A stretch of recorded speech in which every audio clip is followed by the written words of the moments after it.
Hello and welcome along to episode 27 of the Red 78. I'm Alan Quinlan here on the Rugby channel, and with me as always is Niamh Briggs. You had a busy weekend as well, Niamh, so we'll chat about that a little bit later, about your coaching endeavours and a positive win against Italy. But obviously there's breaking news this morning. Graham Rowntree has been announced as the new coach of Munster Rugby. We're not surprised, but finally it's done. We've been giving out about this for a while. Lots of people have been waiting in frustration. But what's your thoughts on that? Yeah, look, I think it's brilliant that it's finally done. I really think he's the right man for the job. His passion and his growth for the club is very much for everyone to see. I think the players love him from everything I hear. The fans certainly do as well. And I just think they've kind of lost their way a small bit in terms of identity over the last while. And I think that, he's probably the perfect person to bring in to recapture that. We didn't put up any tweet about this to see what the reaction is, because I think it was a little bit late. And it's probably better that people get a chance to process this and kind of have their own thoughts on it. Sometimes reactive analysis can be good, but sometimes it can be bad as well, because I get the feeling though that the process has taken a long time because there was a bit of uncertainty, and maybe Munster were looking, or the RFU were looking, for a big name who's, and I mean this very respectfully to Graham, who's been a head coach internationally or has a lot of experience being a head coach. Graham has actually never been a head coach. He coached at Leicester assistant, England assistant with the Lions, with Quins, did the forwards with Georgia as well. So look, we had him on a couple of weeks ago. He'd be first to acknowledge that he hasn't been a head coach, but this is what he wanted and this is where he wants to go. He wants to take the club forward as the head coach. What do you think the reaction will be from the Munster fans? Will they be happy, or will they be saying, oh, well, we wanted O'Gara or Scott Robertson or some experienced head coach? No, I think from briefly looking online there before we came on, people are genuinely happy. They think it's a very good appointment. I think the RFU, I know we probably would have wanted this, to be sorted earlier, but I think both the RFU and Munster are probably right to take their time over this, because I think a strong Munster and a competitive Munster only serves Irish rugby well. And I just don't think that they've been as competitive or as strong, over the last couple of years. And I think that, they were right to probably take their time and make sure that they got the right guy. I firmly believe that they did, and they haven't. We had Graham on a couple of weeks ago, and he spoke about his affinity with the club and how much the culture and the environment resonates with him, and he's very settled here with his family, and that's really important. If you're a player, you want to play for him. When you hear somebody like that, I think the big question now is who do they bring in around him. That's going to be really important. You've got to make sure that you surround him with good people, good coaches, but people that really understand and get the environment and what it means to be with Munster and be involved with Munster. I think Munster are the type of team that they are, is that they live on the history of the province. They live on that, and I think that he gets that. So yeah, look, are you not happy? I'm actually. No, I'm delighted. I'm delighted. Yeah. I think he's the right man, and I'll give you my reasons. I think because again, we had Billy Holland on here a few weeks previous to that, and he spoke about all the coaches he's had in his career, the chopping and changing. I think Graham brings continuity here, so he knows the players really well. So you can imagine if there was a new coach coming in, he's got to get to know everybody, their strengths, their weaknesses, their attitude, their desire, who he needs to kind of pick up a little bit, who he needs to put a bit more pressure on. And that takes time. You'll know it from coaching yourself. You've got to get to know your players. And that's the intrigue of being a coach and really managing the whole environment. How do you get a happy camp, but how do you push players as well and change behaviors? Because let's be fair and blunt about it here. The behaviors have to change. there has to be some progress seen. I think we've seen progress at times under Johan and under Stephen Larkham, but too often we've kind of gone back to the frustration, and the fans have gone back to the frustration. They're the ones who voice their opinions as well. So I think it's a big challenge for him. I'm really happy because he will know the players. But whether Graham wants my opinion or not, and I'm sure he'll be able to figure this out himself. He's worked with a lot of high performance teams, and he's worked right at the top with the Lions, with England, with Leicester and Quins, as I said, and Georgia. He has to understand now, what's his relationship like now with the players, with the group? Because you'll know it. You're an assistant coach with Ireland, but you're a head coach with UL Bows. They're slightly different roles. I think you certainly want to, have the same principles, similar principles of in either role, and make the team better. But your relationship with the group has to be a little bit different. You have to show a bit of tough love as well. And I think, in analysing where Munster have been in the last couple of years, Niamh, I think it's a little bit unfair to blame it all on the coaching setup. I think the players have to take responsibility as well. They have to find a way to get to a different level, to get to international standard. We've gone through lots of them who potentially could do that. But they've got to raise their game as well, and they have to take responsibility of their performances and what they've shown us in the last couple of years, and learn from past mistakes. So it's been frustrating period. I think, Johan has got to finals and semi-finals, and Munster haven't won a trophy. But I think it's a little bit unfair to kind of blame it all on the coaching ticket. I think they should be better, and the game plan should be a lot better. The challenge for Graham, as I said, going back to that, is to kind of, he has to have a hard edge here, because this is a pretty ruthless situation for him and whoever he brings in with them, because patience is kind of wearing thin, you'd imagine, with Munster fans. But I do think, though, even though patience is wearing thin at the moment, I think an appointment like this will rally people back around them. I think, I don't know if you've managed to get on social media this morning, but once it was announced, you hear and see these, we know the diehard fans that were, constantly communicating with us through social media in relation to this podcast. They seem genuinely really happy. And look, I think it's very poignant, when the cameras went into the dressing rooms at halftime, and you see Rowntree leading that halftime talk and becoming very animated.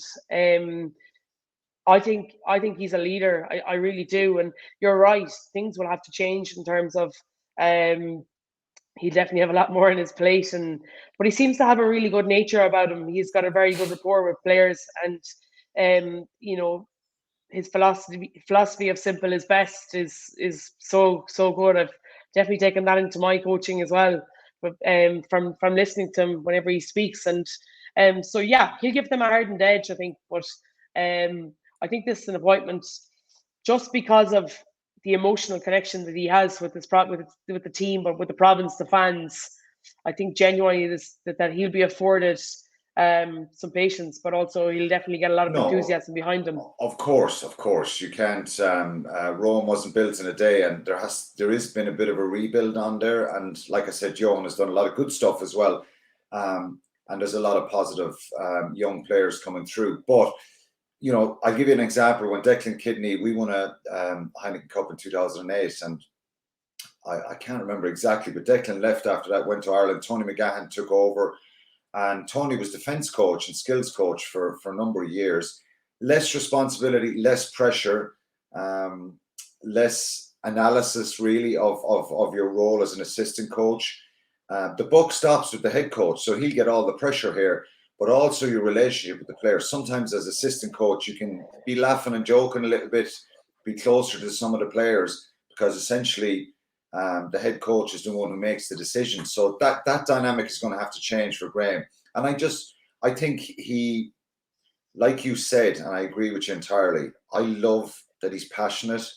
There's a bit of an old school approach. We talked about the Leicester dynamic that he came through. I think he understands and gets Munster. he has to get more talent in the team. He has to bring more through more talent. They have to be coached better. I think they need to. The one thing that keeps coming up, and we'll talk about it in a minute, and the last performance against Exeter last weekend, is the attack and the ability to be comfortable on the ball when you get to multi-phase, and having a kind of ruthlessness in attack to really punish teams when those couple of opportunities happen in a game. And too often, this team, have fallen down when they've had teams in a great position to put the foot on the accelerator and really push on and get a score. So that'll be down to his appointments and who comes in to improve the attack in the team. But like I said, Tony McGahan, I called down to Tony, chat to him on the phone, have laughs and jokes about it. When he became a head coach, he was harder to get on the phone, let me tell you, Niamh. And he was a little bit grumpier than me, and he dropped me in 2010 off the team. That hadn't happened for a few years previous. And, I understood and respected what he was doing. But it's a pressure cooker. His dynamic changed, and there was a lot of pressure. And Tony and myself are still friends, and we keep in touch. And he did a brilliant job in Munster. But he'll admit, it's a different pressure. You've got to manage now the whole environment, contracts, the training week, the travel. There's a lot goes with it. But Graham is ready for it. I think he's been in rugby coaching for a long time now, and I think he is the right man for the job. And I'm really enthused that he's got it. Yeah, and I also think now that he has it, I'd imagine he'll be able to. I'd imagine since Johan announced that he was going with Stephen, I think that, and Graham Rowntree is thinking that's a job I'd like. I'd imagine now he's starting to sit back and observe and see how things are working in the background, how the things what's done well, what's not, what he would do differently.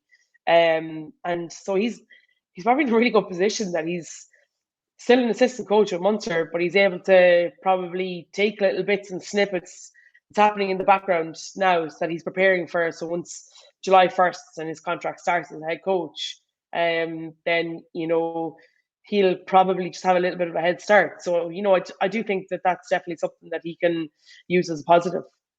Yeah, I think the planning now is really important. Look, obviously they've got to focus on what's coming up in the short term, which we've spoken about in the last number of weeks, the challenges and the difficulties of these big games and how Munster will be judged in the next few weeks. They have a 5-point deficit, as I said. We'll chat about that in a minute.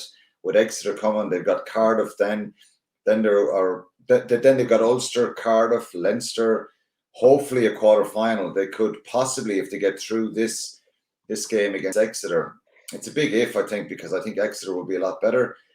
They could potentially be going back up to Belfast, playing Ulster in the quarter-final. So there's a lot to play for it, but it can change very, very quickly. And I think that, now we mentioned the word continuity. Continuity now gives him a chance. He's on the ground. He can start planning in his bit downtime, which there probably won't be much in the next few weeks, but he can start planning about obviously who comes in and putting structures in place for pre-season to see if they can hit the ground running. But I would urge, Graham is probably close to some guys because of that less pressurized environment as being an assistant coach. That has to change. He's got to really kind of not rule with an iron fist, but really improve the standards, set a really high standard that his team. Because one thing, and we've not been critical of them, lack of effort. In fairness, they're honest. They try. They work hard. We saw it so much at the weekend again. The heart, the passion, and Munster fans can accept that. And I just think Graham Rowntree, for anyone listening to this who's undecided, I just think he's a great appointment. I think he will bring heart, passion, desire to that role. The next step and the next challenge is who's going to come in as these assistants to improve the game plan, the structure, the skill set of the players. I think that is the challenge that's there in front of them now. And I think that's probably where the frustration lies in relation to the time that it's taken to appoint. Are we hitting into the danger zone of good coaches already been tied up with contracts, or have they signed? You know, a lot of business will have been done around that Christmas period, I'd imagine, like a player. So that's definitely going to be something that kind of could hinder, him getting the team that he actually really wants. But we'll just have to wait and see. If you're a Munster fan, just to finish on this, Niamh, what's acceptable to you going forward? So we'll roll on 12 months' time and we're looking at Munster. What's acceptable to you for this team going forward? I think if you're talking short term, something like a 12-month plan, then you're looking for improvements. You're looking for an attack philosophy that gets the best out of these players. I think their defence was really good this weekend, albeit a couple of mishaps that we'll chat about later. But I think we've got to see an evolution of that attack. We saw it in fits and starts this year, but we've not seen it when Munster's ruck ball is slow. We've not seen it when they're under pressure at the breakdown.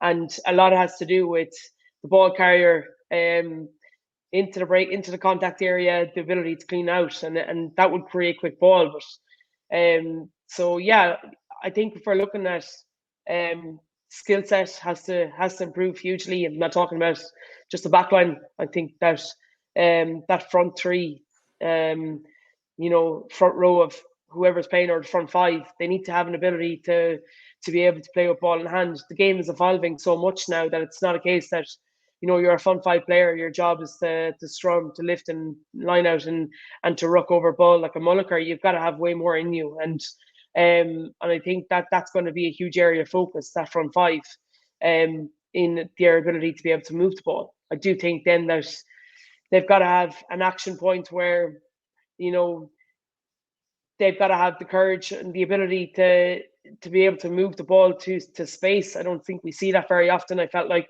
at times, even this weekend, we're running into bodies as opposed to space, and we're running one-off runners. We've got to see an evolution of that attack shape, and I think it's not going to be a case of in 12 months' time we're going to compete for trophies. I think, let's be very realistic here. When you look at the likes of Leinster and Toulouse, La Rochelle, Ulster, for example. But I think Niamh, if to be fair, if they get a bit of fortune and luck as regards the injury front, there's 7 or 8 players missing at the moment. If they came back into the team, and I think they were. I'm not sure that was. I'm not sure. I think catapult that attack though. I don't think that would. No, I agree with you. I think I'm just envisaging in my head, if you got a bit of luck and got into knockout stages next year, and you had better foundations about where you're playing. And again, I'm sure you know this as a coach. You need kind of different game plans in your pocket that you can pull them out, and you can change the way you play according to the weather, the opposition. So look, I hope that they get to that point. I just want to see RG Snyman back in the field. I want to see him playing, Malachi Feketau being fit as well and having a big impact with Munster. And a lot of these young players are, it's very exciting. Look, we'll just say we know Graham listens in on occasions. I'm not sure he'll be listening in today or tomorrow because it's going to be a lot of press requests for him. But congratulations, Graham Rowntree. I think you're the right man for the job. And just because you came on the podcast a few weeks ago doesn't mean that we're not going to analyse you very, very strictly going forward. But look, I'm glad it's done, Niamh. I think Munster fans are frustrated. And hopefully it's onwards and upwards from here. There's no point in looking back. And I really do hope, and I'll finish on this, I hope that no matter what happens, that we acknowledge that, even though there's a disappointment and probably a frustration the last few years with the end of the season stuff, that Johan van Graan and Stephen Larkham are acknowledged, and we're respectful for them when they leave at the end of the season. So hopefully, they can go out on a high. It's going to be a very tall order because unless they get some players back. But look, you never know. A little bit of luck. Just we'll move on to back to the regular scheduling, and I just want to have a quick chat with you before we move on to quickly analyse the Exeter match and look ahead to the weekend and some of the fans' reaction. Your game at the weekend, I said it to you last week, there must be a real sense of joy and happiness within you and obviously the whole camp, getting a performance, getting a result, particularly after the disappointments of the first 2 weekends against Italy on Sunday. Yeah, look, it was huge. I think the overwhelming emotion afterwards was relief. You could see it in the girls. They were thrilled. Um, it was brilliant. Brilliant atmosphere in Cork. We definitely have to make that our home for sure.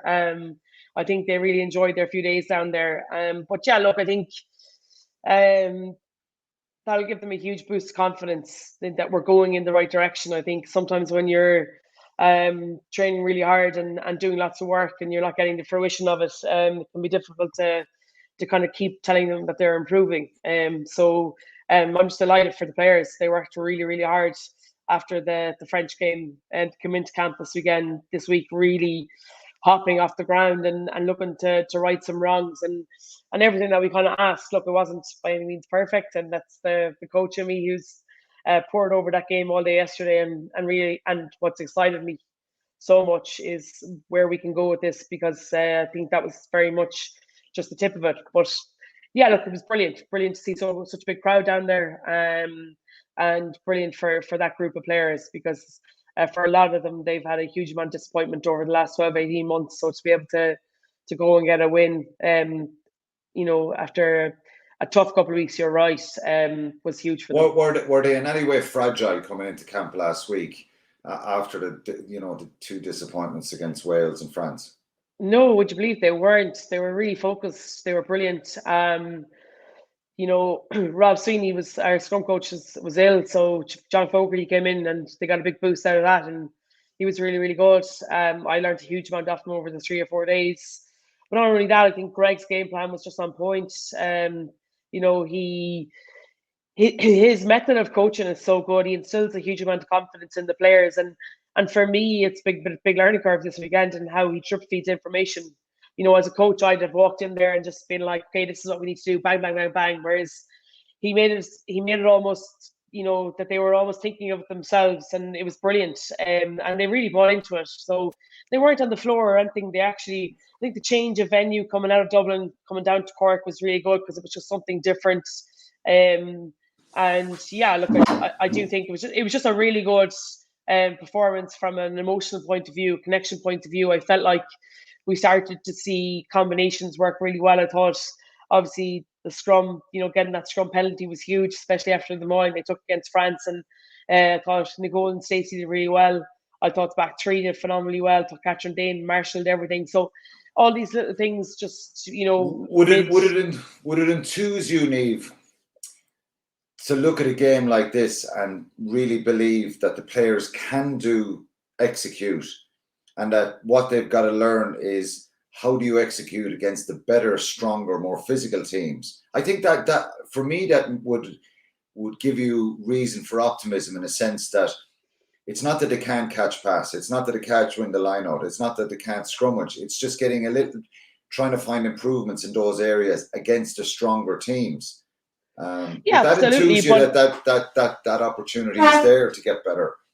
Yeah, hugely, I think. And look, it's going to take time. I think we're also got to make sure that they have the rugby knowledge to understand, what the flow of the game. Like, that's something that we've got to work on, and that can only be worked on in international games at that intensity, unfortunately, because it's difficult to replicate that at training.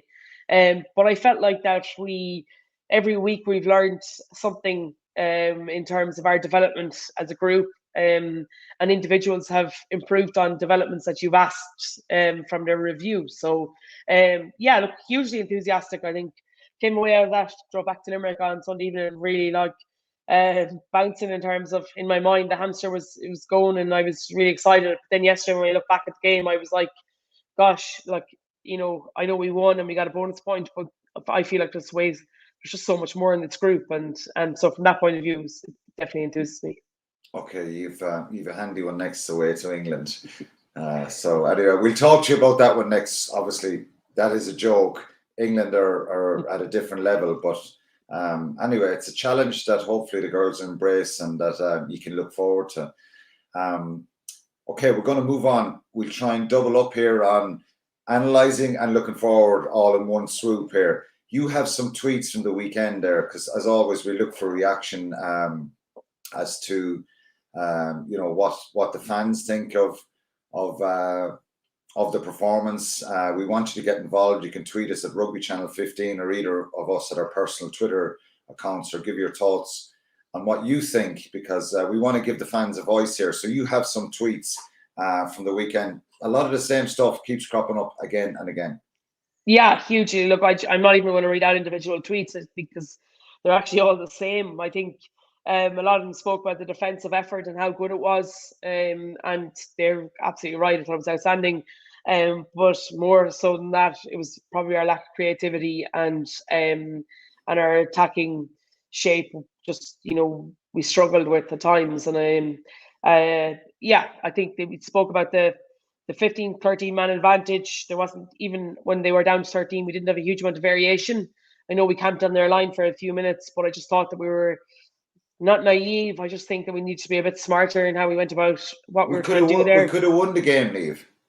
We could have won it. Exeter could have won it. We also could have both lost it in terms of really properly lost it. And I think that was just a really weird kind of synopsis afterwards. But we could have, and that's the thing. And I think you've got to be confident that 5-point turnaround, considering how I thought flat we kind of looked at times in the first half, that you've got to take that into Stone Park and be really positive that, Exeter, dominated territory, they dominated possession in terms of attacks into our defensive zone and came away with so little points at times, just due to our phenomenal defensive effort. I thought Murray was excellent. A poach on the goal line was outstanding. I thought Jack McDonagh was one of his best games I've seen I think he's having a brilliant season. I still can't understand why he wasn't playing against Leinster the previous week. I thought John Hodnett was phenomenal defensively as well, 2 or 3 turnovers. So there's a huge amount of positives there that Keith Earls try save and tackle. I think if Munster go and do the job this weekend, it'll be because of that. I think 5 points of a deficit going into a 12-point deficit would have been a much bigger picture and a different conversation. So we just got to see more creativity. I think one-out runners off 9 is very easy to defend. I think Exeter will be happy to come to Thornton Park and feel confident that if that's what we're going to continue to do, that they'll be able to match up in that area. So we just have to see something a little bit different. Yeah, so that's really the kind of what you're getting from all those tweets and the reaction. I think there's a bit of frustration there, and one of the words that keeps coming up is the attack, again and again and again and again. And look, we've no quick fix solution here. I think they're trying to be expansive. They're just not comfortable sometimes when they get into and not ruthless enough to execute. I think there's an ambition there to try and move the ball a little bit, but maybe we just have to accept it's work in progress, and hopefully some of the passes will stick this weekend, because I think if Munster try and contain Exeter and they've got to be brave and go for this a bit. Obviously, these are unique fixtures because they're about points, where Munster are 5 points down. And let's be honest, Niamh, from the weekend, butcher is a big word to say. Exeter butchered chances because the defence was incredible from Munster, but they had so many opportunities, I think, and probably at times when they were picking and going, that if they moved it, a couple of passes could have scored. So I think Exeter will certainly feel, and I think that was the feeling that I had after the game and listening to some of the interviews, and Rob Baxter, who was frustrated and giving out about the referee. I think the 2 yellow cards there was no debate with him.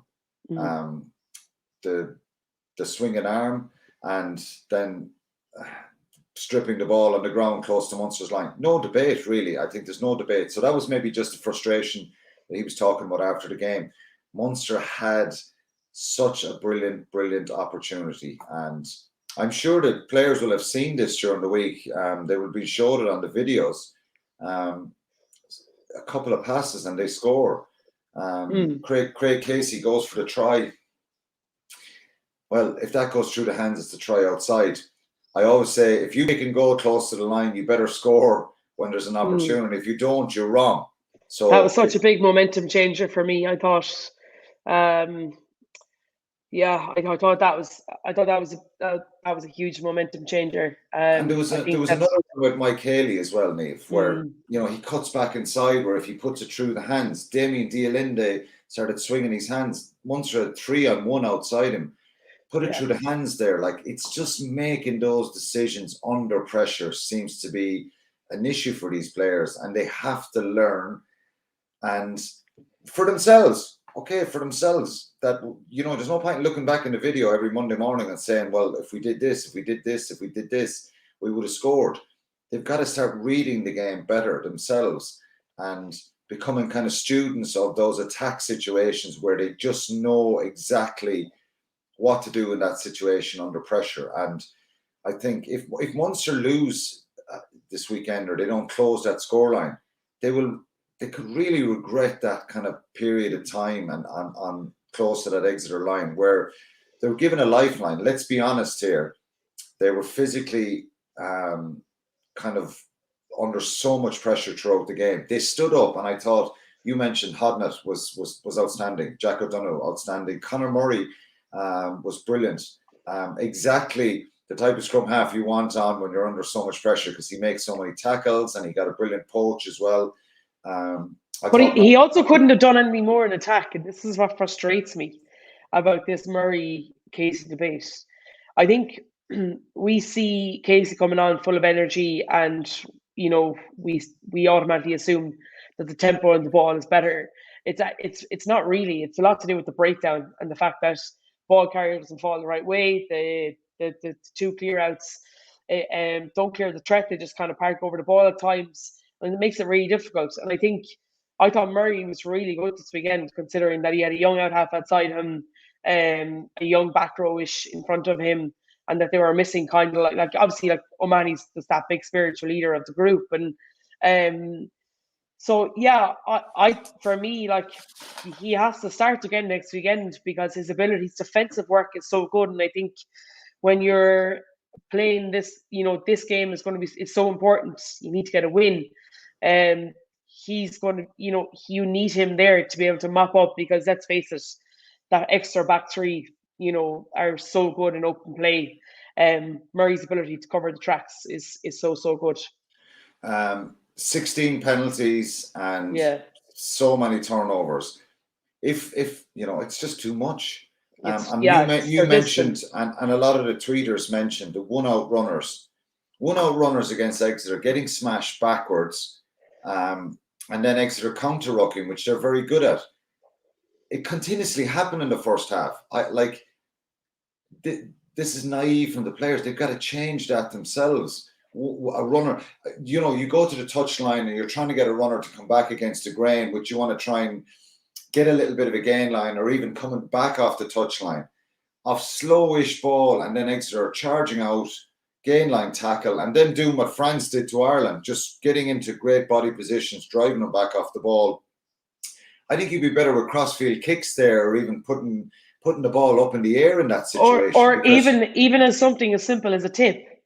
Because if you're coming back, if you're coming onto the ball from an edge, that's when the defensive line is is at its most probably fullest. It's where they can get huge line speed. You manipulate that even a small bit. It's not a case that you get over the gain line there. It's the fact that you split that D. They have to fold around. It makes it more difficult for them, and it's the phase or two after that tip on pass that they start to run out of numbers. And I just think that it just became blunt. But also being much more square in your carry. There's players running at angles, so you're running side on, and you're not actually putting the force directly towards the tackler and actually having a big collision. So, you know, so there was a lot of that. I just thought. But then you can manipulate that if with some tip-ons, Yeah, but also if say like an archer is running like right across the back in towards the grain, you could just go out the back of him to another forward. That just sits that inside defence down that the right beside the ruck from Archer, and also then opens up a little space behind it. And we see them do it when they get into the 22. They have one hard coming back in and they go out the back. And I think that's what they've got to look at, something like that for next weekend, but just further out the pitch. Yeah, and I'm sure when they watch the video, they'll have highlighted situations like that, and they've got to be better. What do they need to do? We haven't a lot of time left, Niamh. What do they need to get right this week? The obvious one, as I mentioned, the penalties way too high. You Penalty cannot count. win a game with 16 penalties. No, we always say in the golden rule, you know it as well as 10. Once you get into double figures, you're under awful pressure. So you're looking at penalty count for sure. We've got to looking more at manipulating that defensive line. I think if you're Exeter now, you're just thinking, okay, look, let's not even compete for the ball. Let's get up and smash. They won't be able to. They don't offer anything else like that. And also, from a defensive point of view, we've got to have a little bit more a protection to Chris Farrell out in that 13 channel. I thought Exeter were incredibly intelligent with how they targeted him off their starter plays. We've got to have a little bit more protection for him because he is an incredible ball player. He carries incredibly well, and when he makes his tackles, they're always very dominant. But he isn't the quickest, and if he sits back on his heels a small bit, then he's offering them a huge amount of space. So we've got to get Delande out to help him a little bit more, and we've got to get a connection better with the wingers so that they're working in that tree, so that'll help him to be more safe in the knowledge that he's not defending a huge amount of space.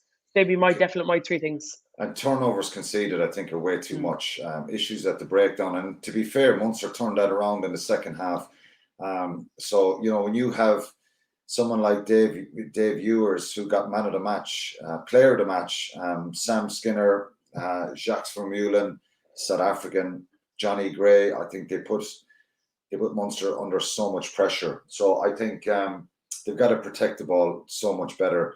And I actually think there's a kind of a feeling there that if this was years gone by and people would be saying, brilliant, 5 points away from home. We went to Clermont back in my day and we got losing bonus points and we thought this was an incredible result, and it was in those times. I just think we should not underestimate.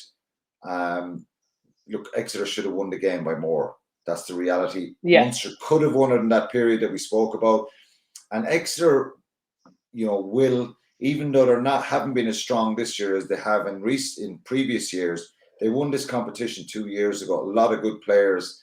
They got players back from injury, and they will really fancy their chances going to Thomond Park. So the crowd are going to play a massive role, I think, and really need to understand that they've got to get behind the team. They're not going to win the match for Munster. Munster have got to come out and really limit the mistakes and be so much more disciplined and protect the ball and do it against the odds. They had illness and so many injuries last week, so they've got to step up to the plate this week. Yeah, hugely. And to be fair, it's something that we've been saying for a while now, but I thought the bench made a huge impact. I thought Thomas Ahern was excellent. And I thought that Craig Casey obviously moved the ball well, just needs to improve his decision making around that scoring zone better. But I think that we need to see that impact. Hopefully Candellen comes through the week. Okay, I was disappointed to see him go off because I think he can definitely be somebody like a Dave Ewers or a Sam Simmons that can get in over the Exeter ball. So yeah, look, I think it's just going to be a case of like, how do we parachute O'Mahony back in if he's training this week? Do we start Thomas Ahern? Like, I think they can just throw caution to the wind because I definitely think that they can win this game. They just got to nail down those 2 or 3 areas that we spoke about there, and just be more clinical. They've got to get the scoreboard ticking over and get it back to level on points difference. So Munster have to get the first 5 points or close that gap. There's no guarantee, and manage the scoreboard. They're different games, Niamh, because they're cup games. So you've got to take your penalties. Some people come up to me last weekend and last couple of days saying, well, Munster should have kicked their penalty and make it 13-11. But it's easy to say that in hindsight. I just think I really hope I hope their European kind of journey doesn't end because, they won 4 from 4 in the pool stages. And I just think that there's an opportunity for them to go another couple of steps here if they can get some players back and get through this weekend. But there'll be probably a few Exeter spies on listening to us here, seeing if we can give the Exeter team any ammunition. I'm the first to acknowledge that they're incredibly resilient, they're incredibly powerful. And if they'll really fancy their chances going to Thomond Park. But let's hope from a Munster point of view that we can have one of those special days again. A lot covered there, Niamh. Graham Rowntree is the man to take us forward. similar issues and problems have arisen again in the performance, but hopefully we're not talking about this next week and they can get through. So we've got to leave it there. That's episode 27 of the Red 78 wrapped up. Don't forget to get in touch with your thoughts about Graham Rowntree's appointment, about the performance of the weekend, and we'll get him up on next week's podcast. You can tweet us at Rugby Channel 15 or search for the Rugby Channel on YouTube and leave a comment to make sure you get your podcast straight to your phone every week. Just search for the Red 78 and press subscribe. Okay, Spurs won as well, so I better acknowledge that. And we got a draw against City. So you're still in with a shout. You have a weekend off this weekend, have you? We've camped this weekend. Yeah, we've camped. Okay, so, well, good luck with that. And we'll talk to you next week. That's great. Thanks a million.